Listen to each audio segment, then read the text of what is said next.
Hello, everybody. Welcome back to Tundra Missionary. I am Zach, and I am back with another video. And today we are going to be reviewing one of my favorite grungy alternative rock albums from the 90s. And I am talking about Siamese Dream by the Smashing Pumpkins. There we go. And then I also happen to have a record copy of this album as well. So there's a record copy. It's got 4 sides. And there's the artwork and the back. And then comes with this little poster with the track listing there. So, yeah, Smashing Pumpkins, Siamese Dream. It was released in 1993. It is roughly about 62 minutes long with 13 tracks. So this is a pretty lengthy album. There's a lot of content in here. And then we got the classic Smashing Pumpkins lineup with Billy Corgan on vocals and guitar. We got James Iha on guitar. We got Darcy Retzky on bass. And then we got Jimmy Chamberlin on drums. Although with some of the research that I did, according to what I read, Billy Corgan, he's a bit of a perfectionist, and in his mind, there was a certain way he wanted this record to sound.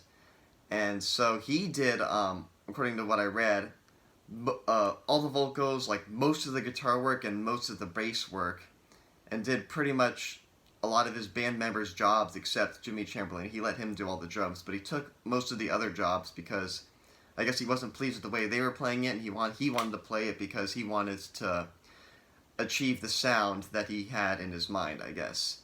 And this led to some early tension in the band, which I would think later on led to the band's breakup in the early 2000s later on.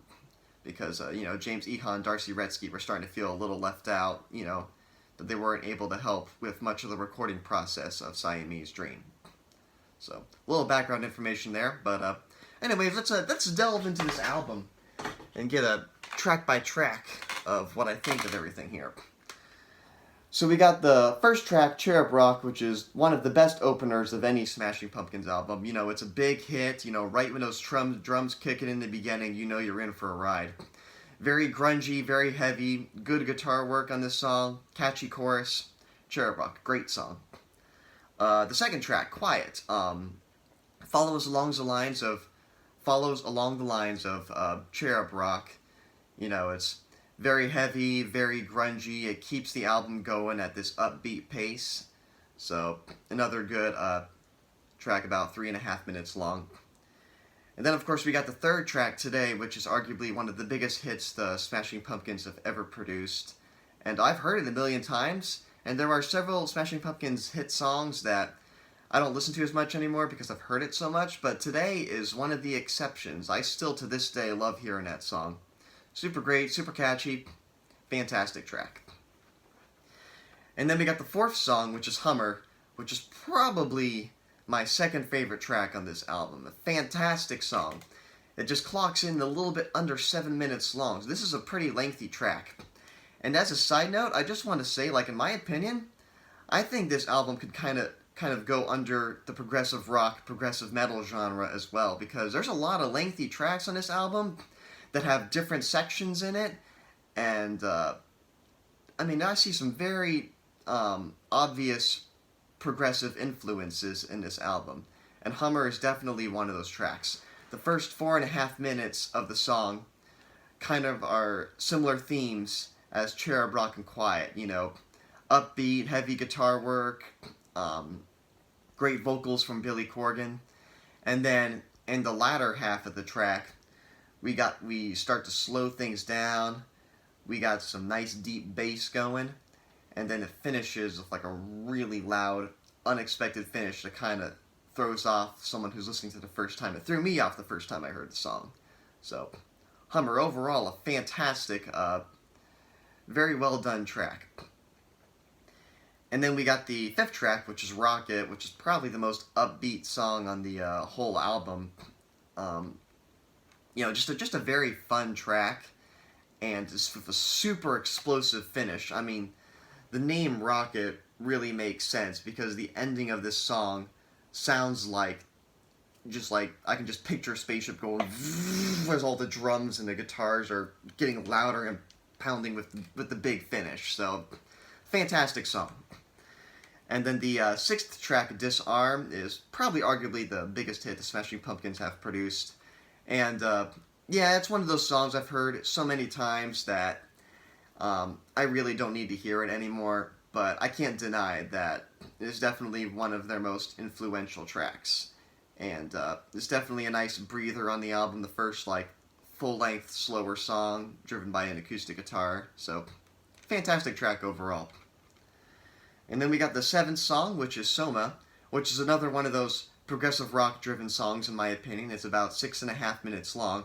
It's kind of the opposite of Hummer, where it starts off very slow and builds up, and then around that 3 to 3.5 minute mark, the guitars come crashing in, and then we got this bigger finish going on. And it's a very good, very well done song as well. And then the eighth track, Geek USA, this is one of the tracks on the album that really took a while to grow on me, but I've listened to it enough now to where it has grown to be one of my more favorite tracks on the album. It's about 5 minutes long, and it's very grungy, very hard rocky throughout most of it. There's like a middle section in the middle where it's kind of slow and dreamy, and then it picks up again. So, overall, another great song from this album. And then the ninth track, Mayonnaise, I would probably say is my favorite track on the album. It's also another one of the big hits on this album, and it's around 5.5 minutes long. And I love the acoustic intro to this song. Just one of my favorite solos from Billy Corgan. It's fantastic. And then once the guitars blare in, it sounds like there's... I think actually when he recorded this song, he overdubbed guitars like 38 times or something like that. So it sounds super deep and heavy, just blaring guitars just blowing in. And it really, really sets this song really high. It's like a really, really emotional, but at the same time, really heavy song. And, if you haven't heard it, you should definitely check it out. Mayonnaise is a great song. And that's another thing, too, is I always wondered why that song was called Mayonnaise.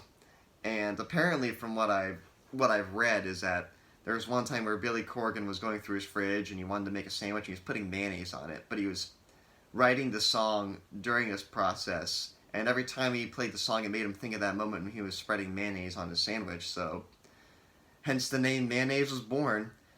And this isn't the first time he's done this either. If we look back at the first album, Gish, released in, I think, 1991 or 1990, the third track off there, Rhinoceros, that song was called Rhinoceros because I guess when he was writing the song, he was thinking of the rhinoceroses, I guess. So, it's definitely a similar theme Billy Corgan has done with naming his songs in the past.